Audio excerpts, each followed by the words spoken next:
Aloha and howdy, everyone. Welcome to the first episode of Three Grog Night, a podcast where the cocktail umbrellas are tiny, but the fun is big. We're mixing tiki history, rum fueled tales, and tropical vibes, one grog at a time.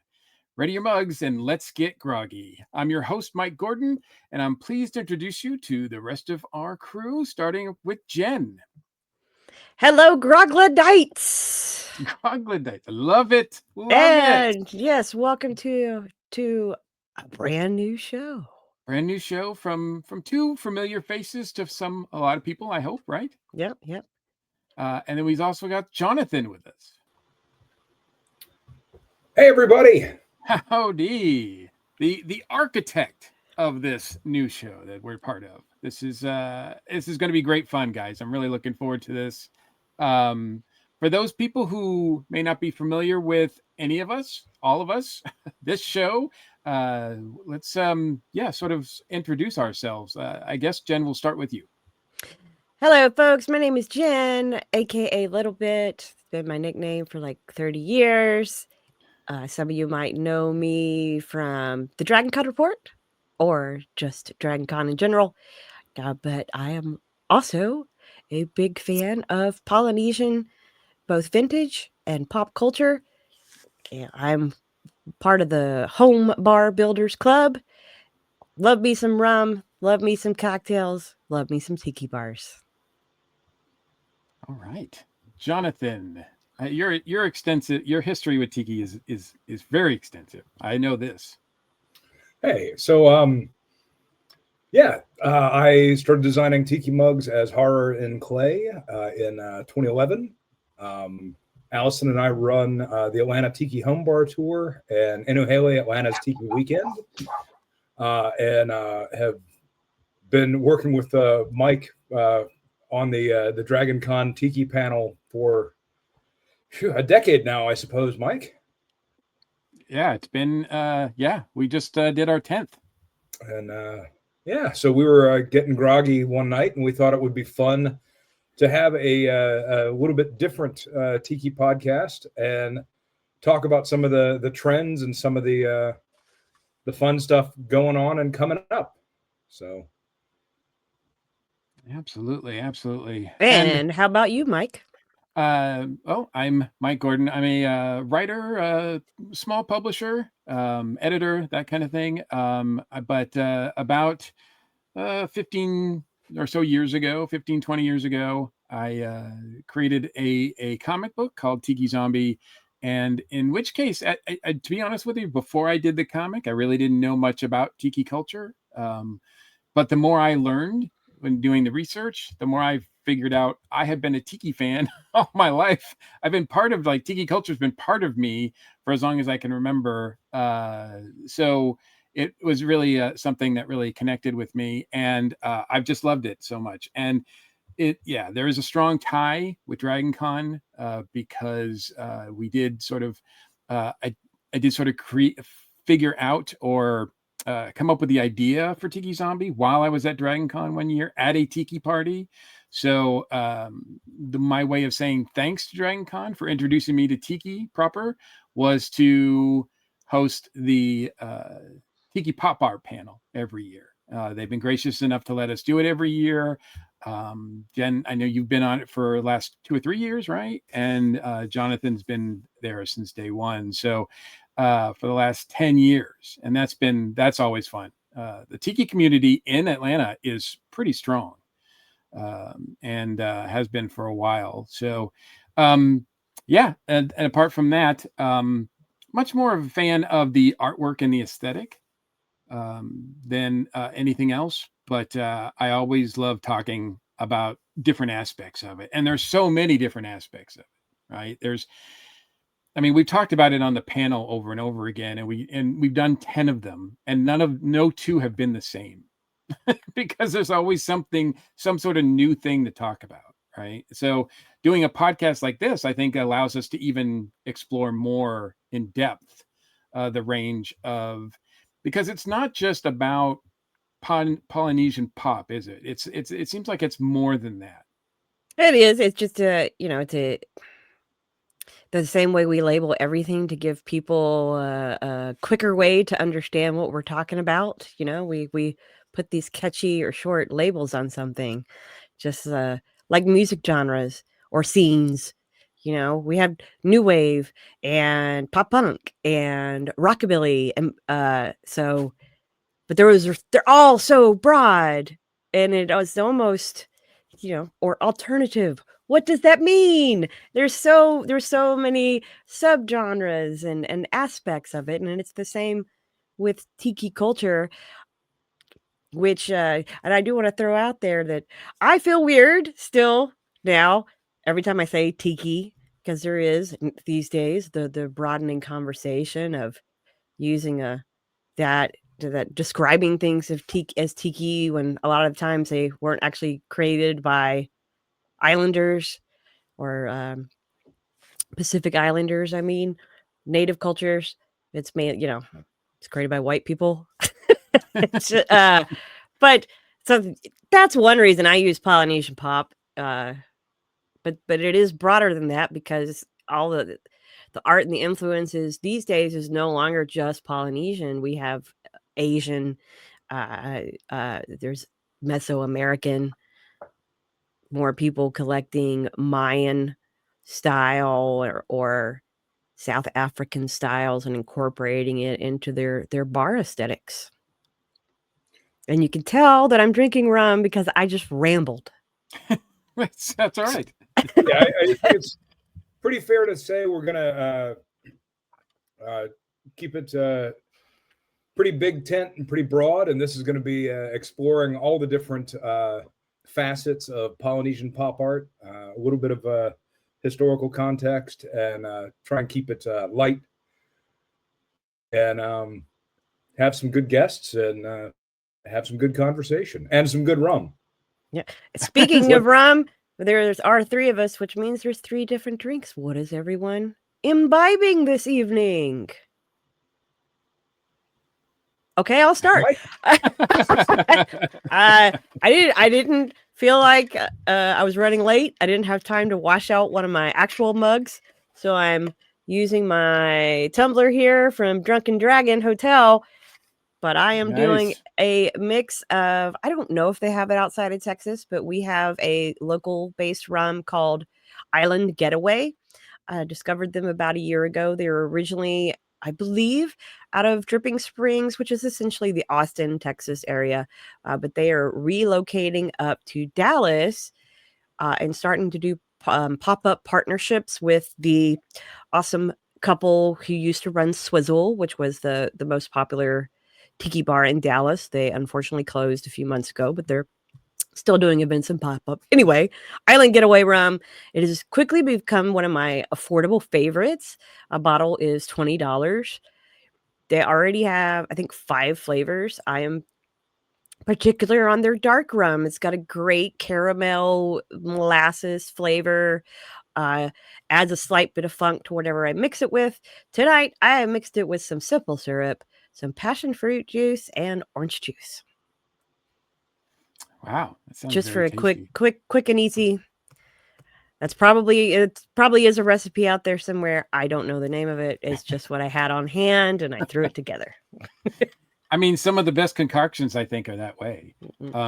It is one of my weak spots when it comes to tiki culture is the mixology aspect of it, the drinking aspect of it. I am a what do I call myself? Sort of a recovering diabetic consistently. So and so yeah, drinking is not really something that I do a lot of. So my concoction is just really, really simple. As a matter of fact, I still have some. The only thing I really have in the house was a little bit of leftover apple pie from Dragon Con, which was I think the stuff I have is a concoction, which I'm not sure exactly what was in it, but I know it was from, and Jen, you probably can speak to this because I think it was Faber's recipe. Oh, is it from Jason? The little bottle Yes. from Jason? Oh, yeah. Yes. So it's originally Faber's recipe, but then I modified it. And then, so Jason took that and then added his own slight modification. So it's technically 3 people's recipes, which just means it's very complicated. It's very complicated, but it does the trick. It tastes like apple pie. So are you drinking out of the bottle? Do you have a special glass? I have my mug here. Okay. My tiki mug. There we go. Nice. So I have just a little bit of one of my favorite seasonal beverages is Jeffrey's Christmas Eve of Destruction, which is kind of complicated. So I'm not necessarily going to run through the whole list of it, but I've got I made up this weekend. It's got gingerbread syrup in it, and you can find the recipe online. I put a little bit of it in my in with my caffeine here with my Starbucks cup, partially because I don't have that much room on my desk, and I wanted to show off a different mug that I just got. Oh, you know, when well, here I'll go ahead and pull it up. It is. You'll see why I didn't fill it up when I get it up here. This is the Inferno Room's anniversary mug. And I think this is officially the largest mug that I have. The Inferno Room's Mahalo Satan by Big Toe. My gosh. It's got a little divot in the top so you can pour in some overproof and have a little flame out the top.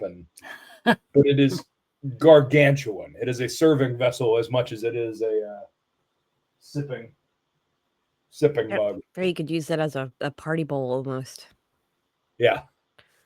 But so, you brought up Christmas Eve of Destruction, and I believe that's one of your favorite drinks for this time of year. It is. We tend to make up a nice batch of, because you have to make the gingerbread syrup custom. Yeah.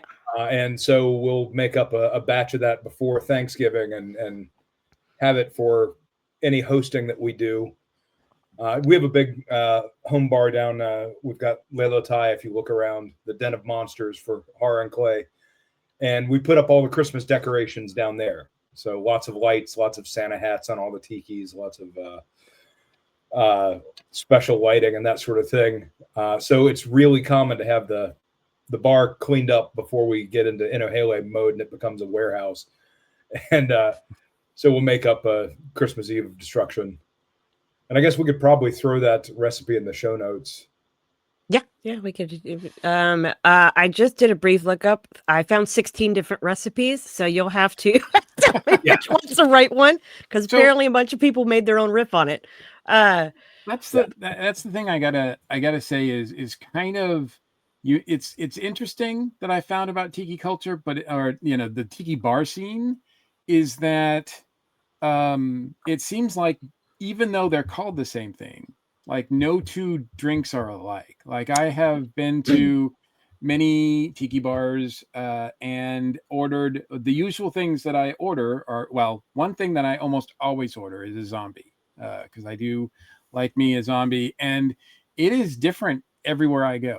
It's the same as a Mai Tai. A Mai Tai is one of the basic tiki drinks, and there's so many different versions of it. Yeah. But, or going back to your exam at zombie, some places it tastes like licorice to me because they go heavy on one ingredient. Sure. Some are stronger than others. Yeah, some are stronger than. Well, I mean, they should be strong. Yes, well, absolutely, because there should technically be like 8 rums in it. Yeah, usually, when I go to a tiki bar or someplace that serves those kind of drinks, if the zombie has a warning label on it, then I'm like, I've come to the right place. Yeah. A lot of the places I drink it, they're saying a maximum of 2, and you're not allowed to order any more than that. And there's one of our local places where it's like, sure, can't have more than 2, but they do theirs frozen. And one night I went to 2.5. They didn't serve me. My husband was like, "Oh, I'll get a third because I want another drink, and I'll split it with you." No. I didn't even get through half of the half. Don't remember that night. Don't remember getting home. Don't remember what happened after I was handed that third drink. So Yeah, some places that 2-drink maximum matters. It's just one of those things that with anything else, like if you go to, if you go out and you wanted like, a Coca-Cola, you want it to be the same thing all the time. Sometimes there's variations on whether or not, it's a little different, but for the most part, it's like you want the same thing. But with Tiki, it's not the same thing. You want to sort of experience, because each place has its own like flavor, right? Literally. Well, they do, but I would prefer, and a lot of places do this, but I would prefer if you're going to make your own, take your own spin, make your own version, change the name. So instead of a Mai Tai, for example, some bars they'll put either Trader Vic's Mai Tai or the 1940, whatever that last number is, Mai Tai. Or they put, mango Mai Tai, whatever, or the name of their bar, Mai Tai. So, if you're not doing, I guess, the traditional vintage type, which is your orgeat, your lime juice, rum, Yeah.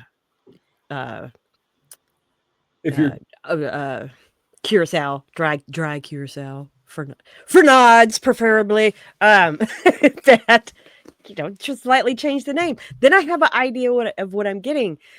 I can use the bars that are in in here in San Antonio. Everyone has a Mai Tai. Not one of them tastes the same. Sure. Yeah. And Yeah. only one of them gets close to what, to me, like when I make a Mai Tai, that's what it's supposed to taste like. But there's no like, this is our Mai Tai. It just says Mai Tai. Yeah.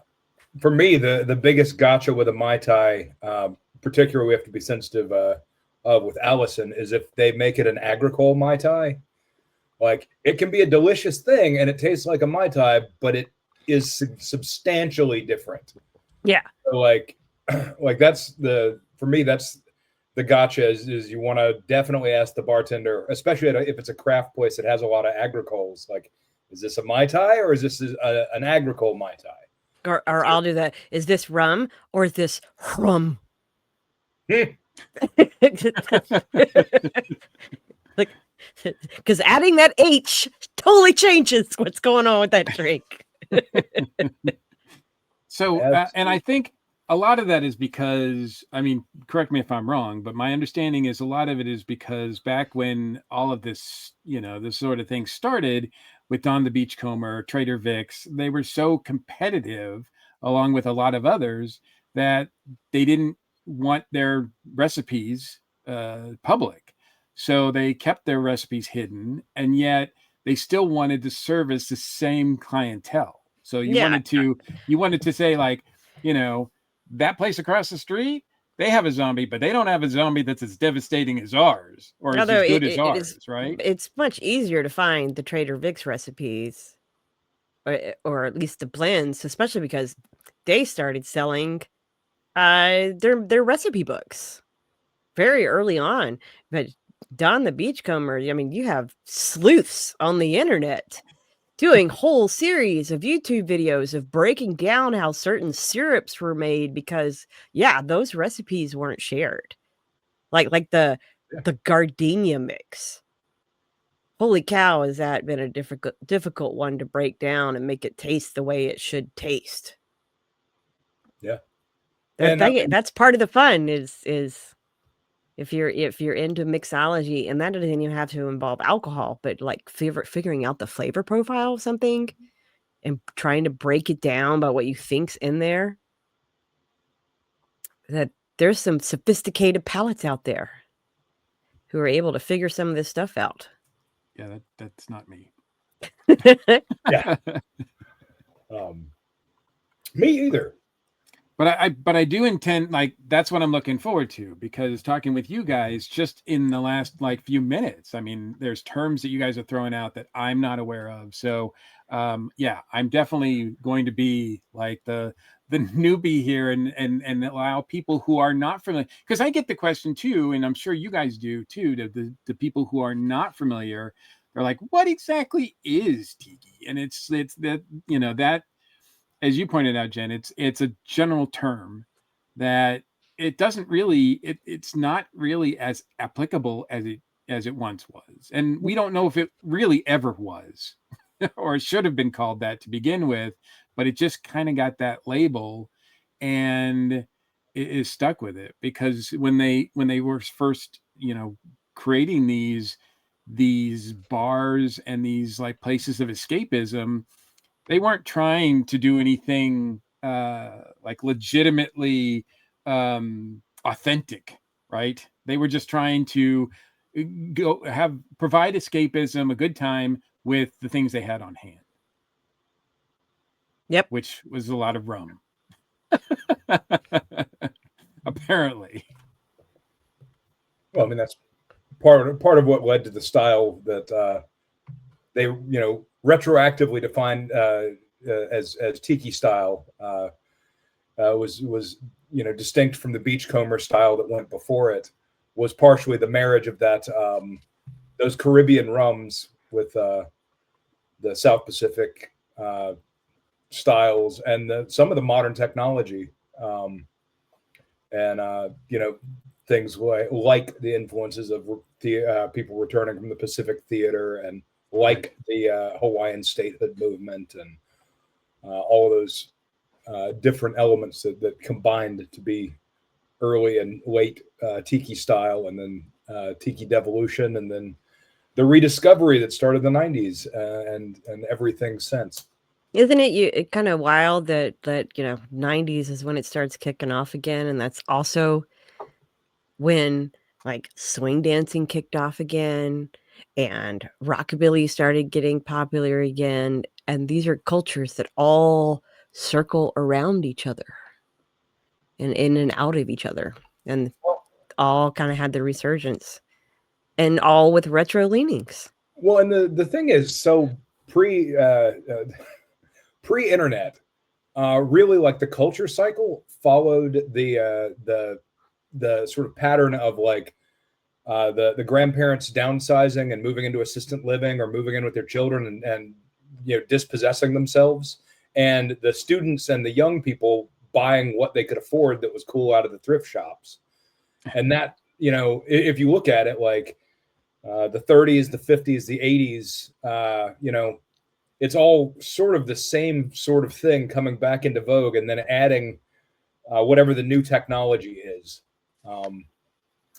There's dissertations to be written about that. And of course, now that, the universal garage sale that is the internet never lets anything leave, that normal cycle has changed dramatically in the last 30 years.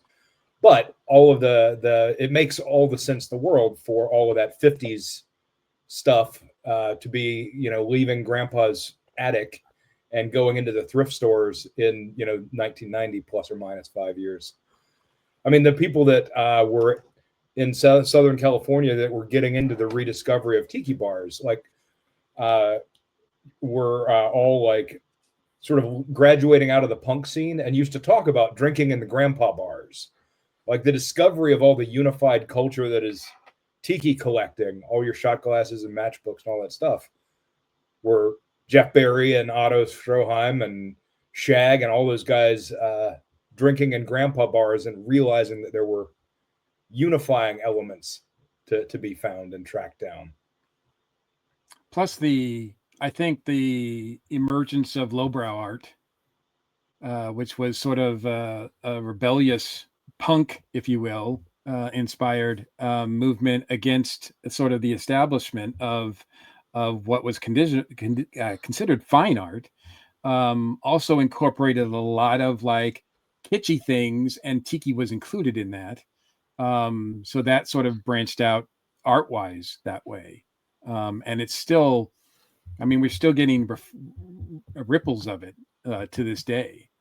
So yeah, so we do. There are periods. There's a classic period. There's a resurgence, and everything in the middle.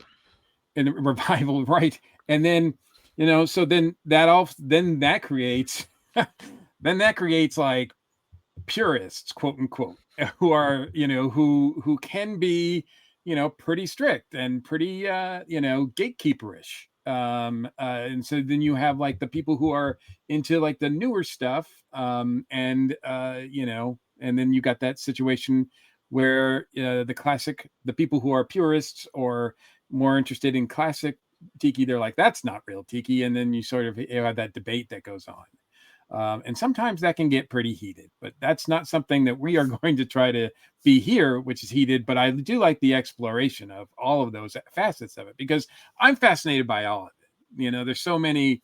The Venn diagram mixes and matches all sorts of things with tiki culture, whether it's the Polynesian pop, whether it's lowbrow art, whether it's pirates and mermaids or nautical stuff, or if it's monster. We've talked about the universal monsters and horror aspects of it. We've talked about rockabilly and the music, different music elements, the exotica and all of that to go with it. It's so amazing to me. And of course, as it's gotten more and more popular at different times, then there's been sort of more commercialized tiki aspects of it, like the geeky tikis that will have tiki mugs that are easily obtainable for whatever, they're like pop figures. Like whatever thing you like, you can find a tiki mug of, almost, right? And I've got a few of those back here. So yeah, there's so much that's going to be fun to talk about. And but we were talking before we got off on that tangent, and I think this show is allowed to have a few tangents, so that's great. I hope in the structure. But we were talking about holiday drinks, and of course the holidays are coming up. And in addition, are there any other sort of festive or holiday drinks or tiki related things that you guys can think of? Because people are going to be wanting to check those out pretty soon, as far as the season that's coming up. Well, speaking of seasonal, one thing we are going to try and do on the episodes throughout the show is share a featured drink with you. And I know Jonathan has an appropriately seasonal themed drink that we're going to share the recipe for this evening. Sure. Well, if it's going to be a 3 grog night, we've got to start with a grog, right? Yes, that makes sense. And there's many types of grogs. True. Yes, there are. And not to go into the whole history of grog, but it's your rum plus a little bit of lime plus a little bit of water to keep you hydrated on your British vessel ships. But one of the things that makes it extra seasonal is most grog recipes nowadays, as done by Don Beach and Trader Vic and everybody, calls for white grapefruit juice. And one of the nice things about that is it's because it's seasonal, you can get cases of them and you can squeeze them now. They're out in farmers markets now. Might be something to drop in the comments where you get your white grapefruit juice. I know that I get mine shelf stable from Amazon for keeping in the bar, just so that I don't have to wait until November to get my fresh white grapefruit juice. But a good grog recipe that's sort of a general one, as we were talking about. You can make them with whatever rum blends you prefer, but it's going to be 3/4 ounce of fresh lime juice, white grapefruit juice, and an ounce of Gold Demerara rum, a dark Jamaican rum, and a Cuban or white Puerto Rican rum. You're going to add an ounce of honey mix, and then you can add your club soda. I prefer to top it after everything up and top it with club soda and swizzle it with a spoon. You can shake it, but you're at a risk for possibly having it explode on you. Right, because of the soda. Yeah, my buddy Cliff has a shaker that screws together and I think he shakes it with the club soda. He might correct me and be horrified that I suggested he does that, but we'll see. White grapefruit juice tends to be more intense and acidic compared to like pink grapefruit or just your standard grapefruit juice, which is partly why it is so sought after. And you said to strain it into a glass with an ice cone. So explain to some of our viewers who are new to making their own drinks what you mean by an ice cone. So there's a whole process by which you can. So Jeff Berry sells a kit to make ice cones. You can also find. They used to make them by packing them into.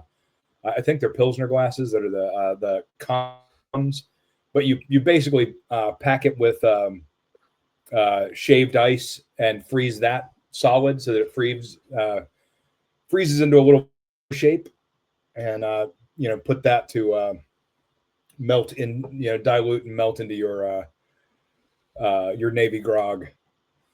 Interestingly enough, if you get a grog at Trader Vic's, it has a rock candy stick in it. Mm-hmm. And that was Vic's answer to making it look like it had an ice cone in it without actually doing the ice garnish. Also, because the grapefruit juice is more bitter, that would let people sort of stir sweetness into taste. I guess that'll be another drink that I'll have to find a substitute for the grapefruit in. We'll cover this in future episodes. I'm the weirdo allergic to pineapple, who it's horrific for tiki drinks. I also can't have grapefruit because I'm on statins. Yeah, I can't have grapefruit because of my medication as well. So I have found a awesome substitute for pineapple, and it looks, smells, and tastes just like pineapple, and it's safe for me to have. So now I'm going to have to do research and see if I can find that for grapefruit. Well, let's talk about that because Tiki fans come in all shapes and flavor profiles. What is your go-to pineapple substitute? Okay, I actually know 4 other people allergic to pineapple. We all drink Tiki drinks, and I thought I was very odd, but nope, I've met others. So you do. So say, for example, a drink calls for 2 ounces of pineapple.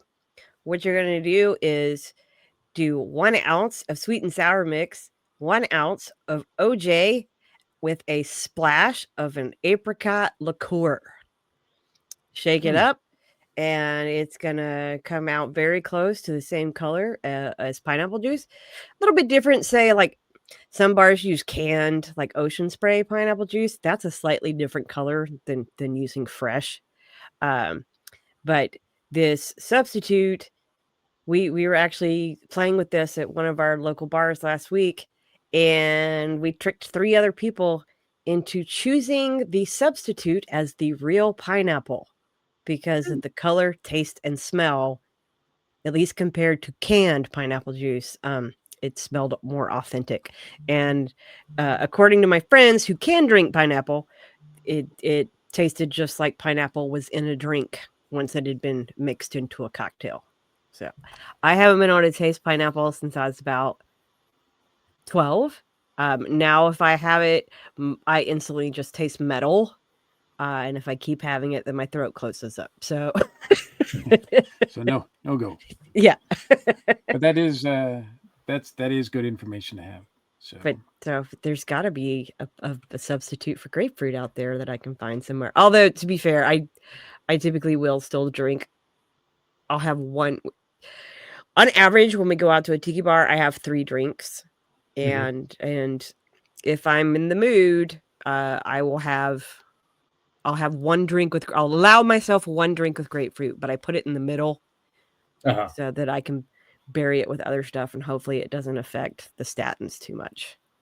But it does give me a really bad upset stomach if I have more than 1 drink with grapefruit in it. Sure.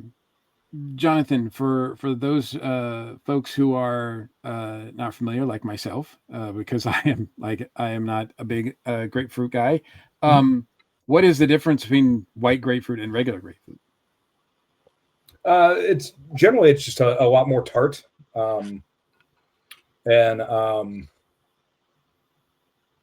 I don't know. I don't exactly have the words to describe how the taste is different. But it's like I would guess it's not one you're just a going to lot. eat with breakfast or something. I think the certainly pink grapefruit's a lot sweeter. Mm. You know, Gotcha. it's a lot more. Now, like sodas that are like grapefruit sodas, I think are more likely to use the stronger white grapefruits because it holds up against the dilution better. Mm. Right. So for somebody who doesn't really buy a lot of grapefruits, is it still orange on the outside? Is it the flesh inside that's white? Like what Yeah. part makes it the white? Yeah, they're lighter colored, like, but the inside is the flesh is paler. So Gotcha. it's not pink and it's not that bright like the traditional Yeah, orange ones where they're definitely like not that like bright that. orangey reddish color. Yeah, okay. Yeah, yeah, Gotcha. Gotcha. yeah. Well, that is awesome information to have, and a good grog to start our show with. Yes. So well done. And then also speaking of, sort of upcoming holidays, it's not just the drinks that go through that are seasonal, right? There's uh, a lot of places, tiki bars and non-tiki bars do seasonal overlays, right? Yeah, it's essentially And pop-ups. yeah, pop-ups, if you will, Yeah. because that has become really popular over the last, I don't know, decade or so, right? Mhm. Like pop-ups are popping up all over the place. Yeah. So I'm not familiar with them enough, especially on a local level or anywhere to have experienced any myself. But are there ones that you have enjoyed in the past or looking forward to this year? Well, there's ones I go to every year. For example, Beach Bum Berry puts on Sipping Santa, which happens in almost every state. Mhm. That has cities with tiki bars. Yeah, They're called Sipping Santas. So I'm pretty sure Atlanta has one. We have one here in San Antonio that takes place at Hugman's Oasis. Mhm. So And they have Christmas and holiday themed tiki drinks. It's pretty great, and you can typically buy the mugs too. yeah, they sort of started with Sippin' Santa and Miracle, and I think there was a third one, and those are so well established that yeah, like you put down there, you can find lists of them well in advance. Like Jeff Mm-hmm. Berry puts out the Sippin' Santa list for the year. As they've gotten more popular, an interesting thing has happened, which is the Miracles and the Sippin' Santas have moved a little bit more into the secondary markets because places like we don't have a Sippin' Santa this year in Atlanta. Oh, really? Um, yeah, but that's in part because there was so much competition. So many other bars are having Christmas themed pop ups, and tiki bars are having their own versions of holiday overlays rather than licensing the Sippin' Santa. I think. I mean, that's my suspicion. But so we've got Yeah, I see. They're only doing Athens and Savannah this year. yeah. Um, but yeah, I don't know if we have Miracle or not. But I know SOS Tiki Bar has their holiday menu that's just dropped. And Maya Speak Tiki is having one. They've all one that I went to that was only a couple of years that was really fun was Tiki Tango did a Grinchmas one, and Grinch themed pop up overlays are pretty common. I know there's one. So we had a speakeasy last year that did A Christmas Story, but half the drinks were tiki. That was pretty great. And I'm trying to look up. Oh, you are getting Miracle at Tapa Tapa. Huh. I didn't know there was a place called Tapa Tapa. Yeah. So in Atlanta, Miracle on Monroe at Tapa Tapa. That will be from November 28th through the 31st. Yep. If you happen to be in Texas, we have, Sip and Sienna has already started at Hugman's Oasis in the Riverwalk. That started on November 19th. And it is going through New Year's Eve. And we typically also get Miracle at, let me scroll to Texas. That is really weird. Miracle and Sip and Santa are using the same website. Setup. Yeah, so we get Miracle. That's also the same dates at downstairs at the Esquire Tavern. Why does it seem like these are now the same company? This is weird. Digging to do when I'm not on a show. So, that would be kind of wild if they're the same. Say they're definitely built by the same website designer. wow. And the schedule thingy. Oh my God, they have the same photo. Yep, this is. Sorry. Uh-oh. I think they have partnered up with each other.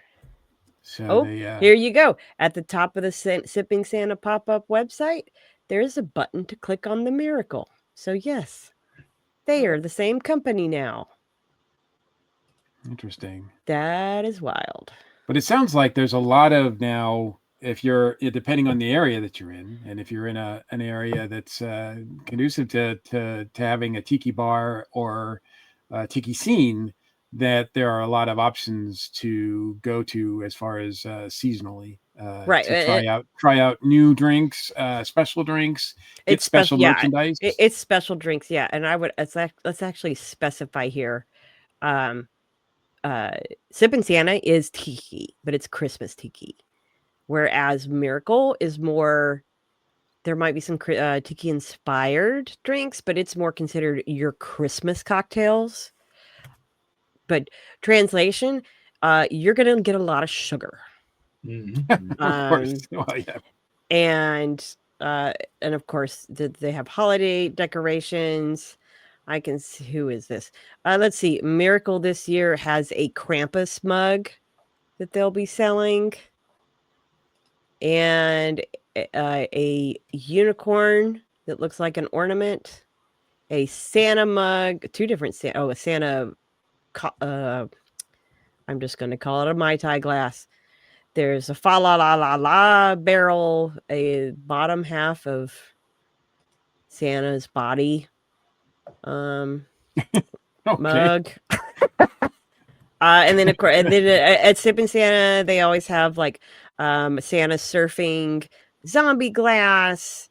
There's usually a shark. Because I got the shark last year. The shark is really cute. He's sitting on top of a life preserver. There's typically a Christmas themed coconut glass. Santa with a surfboard. Looks like they're introducing new this year a cocktail shaker set. Oh. It's on the it's because it's on the front page photo. Looks like there's also a new mug that is a barrel with a handle. Love it. So check those out, folks. So there's a good chance that they might be in your area. And hey, Tiki stuff has Black Friday sales and all that as well. Oh yes. Speaking of sales, I'm going to one this weekend. I knew it was happening, but then all of a sudden my husband saw it, so now we have to go. We're driving 3 hours to Houston this Sunday. One of the busiest travel days after Thanksgiving. I'm not looking forward to this because part of the highway, it's I-10, it's only 2 lanes, and inevitably there's always an accident that shuts it down to just 1 lane. I've actually been on it when it's been shut down to no lanes and just not moved for 4 hours. But either way, one of the more long-running and certainly the most popular bar in Houston for Tiki culture is called The Lado. And they are having a yard sale this Sunday, November 30th, from 4 p.m. to, let's just say 8 p.m. They haven't put an ending time, but we've already seen they've been, doing the vendor sneak peeks, and somebody has posted is bringing these huge tiki idol planters, but they look like they're the same size as the Whitco bar stools. Oh, wow. So my husband really wants them. And And so you're traveling. yeah, and we don't know how much they are, but the guy who has them has an auction gallery in Houston, but he's specifically said, I'm holding these for this yard sale at Lalo. But also my tattoo artist, he's been my tattoo artist for over a decade. His online artist name is the Boozy Doodler. He also is a home tiki bar builder, and he's opened one of my favorite tiki bars in Texas called Uncharted. It's in New Braunfels. So he's setting up as one of the vendors. So him and his wife will be there, and we know 3 of the other vendors because they're driving down from Austin. We've only gotten to go to Lalo once about a year ago. So it's like, we know all these people. We know we're going to find something to buy. Even if we probably don't have space for it. But we are looking for, we've really the past month dug down to be building in our home tiki bar, and we now need bar stools. So we're hoping somebody's going to have some bar stools. Nice. If nothing else, because Jason Boozy Doodler, I had messaged him yesterday to be like, okay, is it really worth it for us to drive 3 hours? Because I'm not driving there and back. I got us a hotel room for the night. Nice. Because also, if I'm going to Lalo, I'm drinking. I'm drinking. Sure. Yeah, absolutely. Because the hotel we're staying at is this cool, vintage looking MCM 60s pop culture type hotel. It's literally 4 minutes away from the bar. So I'm going to have more than 3 because I'm not driving. Mm-hmm. Which means I will also buy everything. Well, so yeah, if you're in the area, folks, go to Lalo this Sunday, the 30th, and hopefully I'm going to have this episode up before then, so that we're not there's hey, look what that's missed. the thing. I don't know if people are going to be able to check this out in time, but obviously with the holidays coming, Black Friday is a thing, and it's not just a thing for major corporations. It's also a thing for that's the other thing that I love about the Tiki community as well, and all of the Tiki stuff, is that these are mom and pop places, right? There are corporate Tiki stuff, for sure. And I'm not saying there's anything wrong with that, but there's a lot of mom and pop, independent, local businesses that are Tiki related, and a lot of artists that are Tiki related that do really cool things, and they all have usually really good deals around the holidays. So right, yeah, there'll be, if there's not, there might be Black Friday. There might, if there's not, there's probably a lot of them do it all weekend, Cyber Monday, or right. all weekend. So I would definitely encourage people to check out their favorite artists, or look around. And if you're looking for unique gifts for items for people, or Christmas cards, that kind of thing, holiday cards, a lot of artists will do that sort of thing or have that. So that's something that I think I want to make sure people are aware of too, because this is a time that you can really support those people as well. And right. Well, it also look up even bigger corporations, for example, let's use Tiki Land Trading. They're not the huge biggest corporation, right. But they sell a lot of artist stuff. They'll most likely be having a sale this weekend, but you can also find your favorite artists from that site, like Jeff Granito. Jeff Granito has his own webpage. Yep. You can go directly to him. Tiki Tony, Thor, go buy directly instead from their sites. there's also, for example, already Trader Vic's is having 30% off their website. Mhm. If you use holidays 25, and that's holidays spelled with a Z at the end. I took advantage of that 3 days ago. Yeah, I mean, and I ordered $900 worth of tiles of the jade tiles, the replicas of what they have hanging in their restaurants, because I am a glutton for punishment. I was going to say, and that was without a DD and drinking at Laylo before. Yeah, no. My husband saw him, and that's the ones he wanted. I showed him other ones, including, from smaller artists. No, he wants the one that looked just like the Trader Vic's. So, and he didn't. We've had some 3D printed, but he wanted.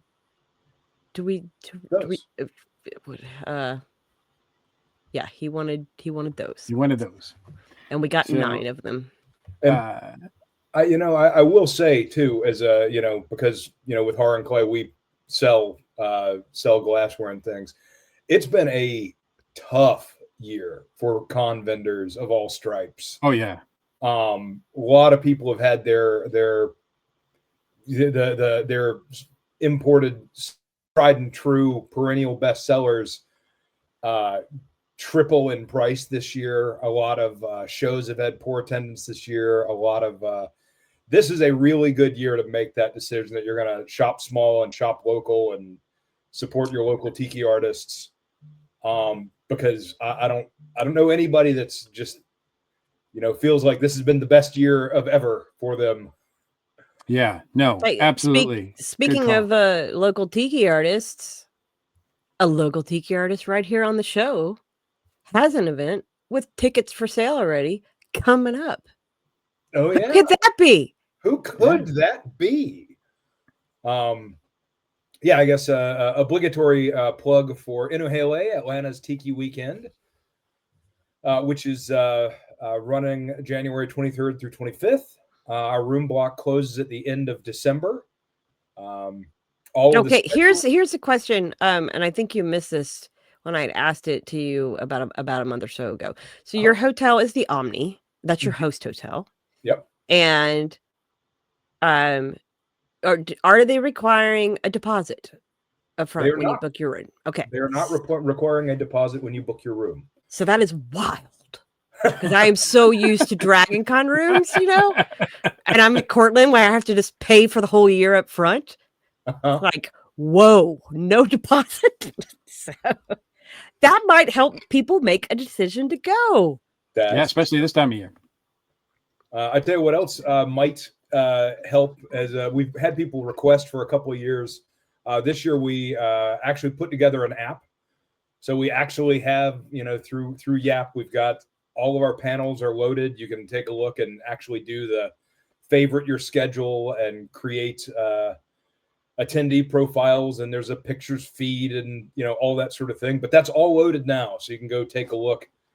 We've got a lot of big speakers from, in particular, from the rum world this year, but like Jen Aiken and Adrian Stoner from Spiribomb and Plantaray, respectively, and we've got Medusa Arena coming back to Atlanta. But I know some of the people you have that are going to be current guests or previous guests, people within the tiki world, and the other two of us know as well. Just want to let our viewers know that all of our episodes is not just going to be the three of us chatting about the scene. We are going to have guests in the future, anywhere from artists to bartenders to bar owners to bar builders. So there's going to be plenty to look forward to and discuss on future episodes. Absolutely. And yeah, we want to explore all aspects of tiki as much as we can. That's what this podcast is going to be focused on. So we want to hear from you guys, what you guys want us to cover. What is an interesting topic that you either feel has been misrepresented or not talked about enough? Because we want to go into the places that some people are afraid to go, maybe. But in the meantime, I think it's safe to say, though, especially with Inuhele coming up, that the next episode or so, because it's coming up in January, we will be covering, and we will be focused a lot on that event and getting some of the guests and some of the people who are going to be in that part of that event as part of this show. So yeah, at least in the next few upcoming episodes. Absolutely. So you can look before forward we to that. get out of here, I just had something pop up on my social media, and I wanted to throw it out there because I do think I'll be able to get the episode before then up. But this Saturday, November 29th, for those of you in the Atlanta area, this looks like it's starting at 6 p.m. Central. There's a Tiki adjacent group that's part of DragonCon, the DragonCon Cocktails and Mixologist group. They're having their holiday cocktail meetup at SOS Tiki Bar. So this Saturday, the 29th, starting at 6 p.m. at SOS. So go check that out if you happen to be a DragonCon goer, or even if you're not and just want to meet some people who like cocktails and are probably a little bit nerdy. No, but the guy who runs the cocktail group, his name is Daniel Monroe. Known him a long time online.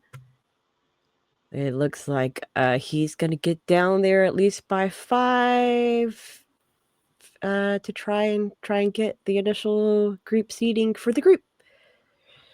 So Awesome. There you go. Awesome. Well, I think that's going to wrap up our first episode, our premiere episode of 3 Grog Night. I don't promise that we're going to be more organized, but we certainly we'll take notes. We'll have notes. So feel free to reach us. We do have a contact, right? We do have an email address. Is that right? Yes, we are 3 Grog Night. Is that the number? The numeral 3. Okay. The number 3. grgnight@gmail.com. Eventually, we're going to have splashy artwork with all this stuff on it. We also are already on Facebook and Instagram under the same name. So you can find us there, and we'll tell you when the next episode is going to be. We're hoping that at some point we can stream these live. I think our next episode is on December 29th. All right. So because we might not be organized tonight, but we have meetings beforehand to discuss stuff. So so we'll say in a month-ish. In a month. So in the meantime, where can people find John Line, Jen? You can find me. I'm not going to do my parties group. You can find me at. I'm on Instagram at Little Bit Odd, LALBITODD. I'm also on Blue Sky. Right now, they're saying they don't recognize my password, so I'm still trying to get back into that. Yeah, that's and I'll see the email if you email us. Awesome. That's all I'm at right now. Awesome. And Jonathan, where can people find you?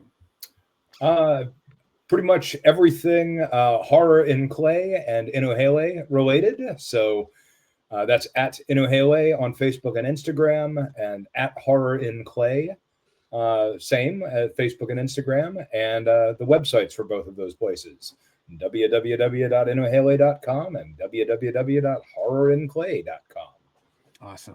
Awesome. And I'm Mike Gordon. You can find me, my handle on social media is New Legend Mike. So you can find that, just find me there on Instagram and Blue Sky and all that.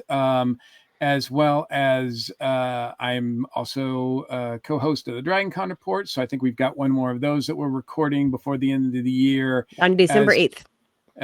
On December 8th. That will be streaming live. And then other shows I'm part of, like Earth Station Who and New Legend Lounge, as well as Bat Chum. So look for me there. So we appreciate you. That's it for this round of 3 Grog Night. Don't forget to tip your bartender, especially if that bartender is you.